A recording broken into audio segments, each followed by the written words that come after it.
പ്രിയരെ, സ്വർഗം വിട്ട് മണ്ണിലിറങ്ങി വന്ന് മനുഷ്യമക്കളുടെ കണ്ണുനീര് തുടച്ച ക്രിസ്തു നൽകുന്ന വചനാനുഭവമാണ് പുലർകാല വിചിന്തനം. ഇന്നത്തെ ഈ പുലർകാലത്തിൽ യേശുവിൻ്റെ കരങ്ങളിലേക്ക് നമ്മളെ ഏൽപ്പിച്ചു കൊടുത്ത് ഈ പ്രഭാതം അനുഗ്രഹത്തിൻ്റെതാകണമെന്ന് കർത്താവിനോട് പ്രാർത്ഥിച്ചുകൊണ്ട് ഈ തിരുവചനം നമുക്ക് ശ്രവിക്കാം. നീയും നിൻ്റെ കുടുംബവും ഈ വചനത്തിലൂടെ അനുഗ്രഹിക്കപ്പെടുവാൻ ഈശോയോട് പ്രാർത്ഥിച്ചുകൊണ്ട് തിരുവചനം നമുക്ക് ശ്രവിക്കാം. നമുക്കറിയാം, ഇന്ന് കേരളത്തിൽ ഏറ്റവും അധികം സംഭവിച്ചുകൊണ്ടിരിക്കുന്നത് കുടുംബ ബന്ധങ്ങളുടെ വേർപെടലാണ്. കേരളം അറിയപ്പെടുന്ന ഒരു നെഗറ്റീവ് പദമുണ്ട്. ഡിവോഴ്സിൻ്റെയും ആത്മഹത്യയുടെയും തലസ്ഥാനമാണ് കേരളമെന്ന്. ഒരു കാലഘട്ടങ്ങളിൽ ഏറ്റവും സുദൃഢമായ കുടുംബ ബന്ധങ്ങൾ രൂപീകരിക്കപ്പെട്ടിരുന്നൊരു സ്ഥലമായിരുന്നു നമ്മുടെ ഈ മണ്ണ്. പക്ഷേ ഇന്നതിന് വ്യതിചലനമുണ്ടായിരിക്കുന്നു. ആ കൺസെപ്റ്റ് തന്നെ മാറിപ്പോയിരിക്കുന്നു. തോബിതിൻ്റെ പുസ്തകം, അതിൽ തോബിയാസ് എന്ന് പറയുന്ന മനുഷ്യൻ വിവാഹ ജീവിതം ആരംഭിക്കുന്നത് അവൻ്റെ കിടപ്പറയിൽ വെച്ച് അവൻ നടത്തുന്നൊരു പ്രാർത്ഥനയിൽ നിന്നാണ്. യഥാർത്ഥത്തിൽ കുടുംബജീവിതം നയിക്കുന്ന എല്ലാവരും പല ആവർത്തി വായിക്കേണ്ട ദൈവ തിരുവചന ഭാഗമാണ് തോബിതിൻ്റെ പുസ്തകം. തൻ്റെ ഭാര്യ സാറയെ വിവാഹം കഴിച്ചുകൊണ്ട് അവൻ മണിയറയിലേക്ക് പ്രവേശിച്ചു. പ്രിയപ്പെട്ടവരെ, ദമ്പതികളുടെ ജീവിതത്തിൽ മണിയറ എന്ന് പറയുന്ന പദത്തിന് രണ്ടാമത്തെ സക്രാരി എന്നാണ് അർത്ഥം. കാരണം എന്താണെന്നറിയാമോ? കർത്താവ് യേശു ക്രിസ്തു ബലിപീഠത്തിന് മുമ്പിൽ നിന്ന് കരം കോർത്ത് പിടിക്കുന്ന ദമ്പതികളുടെ ജീവിതത്തെ ചേർത്ത് പിടിച്ചുകൊണ്ട് ക്രിസ്തു ആൽത്താരയിൽ നിന്ന് ഇറങ്ങിപ്പോരുക. പിന്നെ അവൻ കൂടുകൂട്ടുന്ന എവിടെയാണ്? ദമ്പതികൾ സ്നേഹം പങ്കിടുന്ന അവരുടെ കിടപ്പറയിൽ. അതുകൊണ്ടാണ് ക്രിസ്തീയ ജീവിതത്തിൽ കിടപ്പറയ്ക്ക് സക്രാരി എന്ന് പറയുന്നൊരു ഒരു പദം കൂടി അന്വർത്ഥമാകും. ആ സക്രാരിയിൽ നിന്നാണ് ദമ്പതികൾ ജീവിതം ആരംഭിക്കുന്നത്.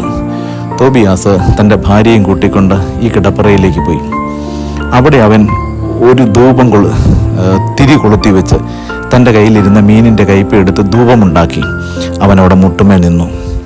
എന്നിട്ട് അത്യുന്നതനായ ദൈവത്തിൻ്റെ സന്നിധിയിലേക്ക് കരമുയർത്തിപ്പിടിച്ചുകൊണ്ട് അവൻ ഇപ്രകാരം പ്രാർത്ഥിച്ചു: ദൈവമായ കർത്താവേ, ശാരീരിക ഇച്ഛയ്ക്ക് വേണ്ടിയിട്ടല്ല, ജഡീക താല്പര്യത്താലല്ല ഞാനിവളെ ഭാര്യയായി സ്വീകരിച്ചത്, മറിച്ച് നിർമ്മലമായ പ്രേമത്താലാണ്.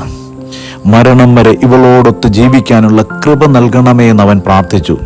അരികിൽ നിൽക്കുന്ന സാറ ആമേൻ എന്ന് പ്രത്യുത്തരിച്ചു. തിരുവചനം പറയുന്നു, സാറയിൽ ആവസിച്ചിരുന്നൊരു ദുരാത്മാവിനെ ദൈവത്തിൻ്റെ ദൂതൻ ഈജിപ്തിൻ്റെ അതിരുകളിലേക്ക് ആട്ടിപ്പായിച്ചു.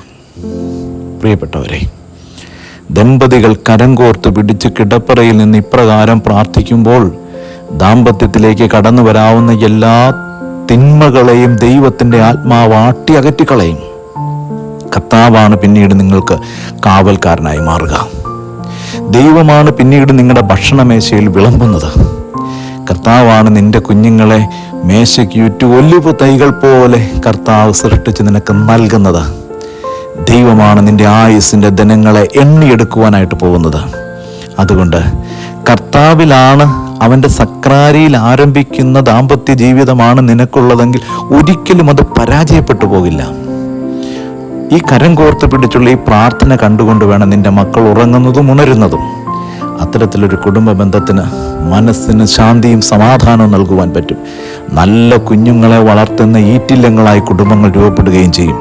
ഹൃദയവും മനസ്സും ഒരിക്കൽ പോലും അകന്നു പോകാത്ത ദാമ്പത്യമുള്ള കുടുംബമായി മാറും നിൻ്റെത്. അപ്രകാരം ഭാര്യയെ, മക്കളെ ചേർത്ത് പിടിച്ചുകൊണ്ട് ഒന്ന് പ്രാർത്ഥിച്ചേ. ഈശോയെ, ഈ പകലിന് വേണ്ടി നന്ദി പറയുന്നു. എൻ്റെ കുടുംബത്തെ വിശുദ്ധീകരിക്കണമേ, അനുഗ്രഹിക്കണമേ. എൻ്റെ കുടുംബജീവിതത്തിലെ സക്രാരി അവിടെ നിന്ന് അനുഗ്രഹിക്കണമേ. ആമേൻ.